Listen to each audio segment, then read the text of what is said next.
तेजस्वी वर्मा जी एक सलाहकार हैं किसी रिसर्च R&D रिसर्चर हैं, खोजकार हैं। सो तेजस्वी जी, आपका यहाँ पे स्वागत है। आप आइए और आपका विश्लेषण कीजिए। नमस्कार मेरे साथियों। नमस्कार। पहले तो मैं बहुत प्रसन्न हूँ कि आज मैं अपनी मातृभाषा की एक किताब श्री प्रेमचंद द्वारा लिखी गई गोदान का विश्लेषण कर रहा हूँ। सबसे पहले एक शर्मनाक सबसे पहले शर्मनाक बयान। इस पुस्तक को ढूंढने के लिए हमें इंटरनेट का सहारा लेना पड़ा, जिसके लिए हम बहुत माफी चाहते हैं कि अपनी मातृभाषा के बारे में हमें कम ज्ञान है। गोदान प्रेमचंद द्वारा लिखा गया आखिरी उपन्यास है और ये सबसे महत्वपूर्ण भी माना जाता है। गोदान कहानी है भारत के स्वतंत्रता से पहले के भारत की किसानों के शोषण की, उनके दुख दर्द एवं उन पर हुए सभी शोषण की, जो कि भारत में अभी आज तक अग्रसर है। गोदान कहानी है। गोदान का अर्थ तो सबसे पहले है गौ का दान। भारत में गाय को बहुत ही शुद्ध और बहुत ही पवित्र माना जाता है। जिस घर में गाय होती है उस घर को समृद्ध और संपन्न माना जाता है। गोदान के मुख्य किरदार होरी की कहानी है, जिसका जीवन का एक ही सपना होता है कि वह एक गाय पाले। गोदान कहानी बताती है कि कैसे वह सपना उसे अपने जीवन के सबसे सुखी दिन से लेकर के उसे उसकी मृत्यु तक ले जाता है।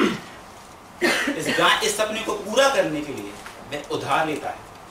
उस उधार लेने के बाद उसे वो गाय मिलती है और वो इतना खुश जीवन में पहले कभी नहीं रहा। पर मनुष्य तो मनुष्य है, उसे दूसरे की खुशी कहाँ बर्दाश्त हुई।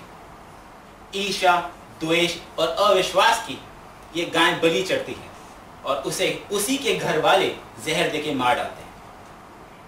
होरी, जिस पर पहले इतना ऋण था, जो वैसे ही इतना दुखी था, जिसके पास खाने को अनाज नहीं था, उस पर उसके समाज ने, समुदाय ने एक और ऋण चढ़ा दिया। उसे दोष दिया गया कि तुम्हारे होते हुए गाय कैसे मरती। इन सब के बीच उसके परिवार में हो रहे शोषण, दुख की कहानी तो अलग चलती ही रहती है। जमींदार, तहसीलदार, इन सब के मांगा गया लगान वसूल करते करते उसकी कमर टूट जाती है, पर वह अपना लगान नहीं चुका। इन सब के चलते जैसे तैसे वो कुछ ना कुछ करके अपने परिवार का पेट भर रहा था। पर जब उसके बेटे गोबर को किसी लड़की से गांव में प्यार हो गया, जिसे समाज ने खुद ही नीच जाति का बता दिया था, जब वह उसे अपने घर में रखता है, समाज उसे भी गलत मानता है। वह कहता है कि तुम्हें इसका भी दंड देना पड़ेगा और उस पर 300 रुपए का और महसूल चढ़ा देता है। ये इस सब के बावजूद अब समाज ने ही खुद ही तय कर लिया कि ये दोष है और ये नीच जाति है।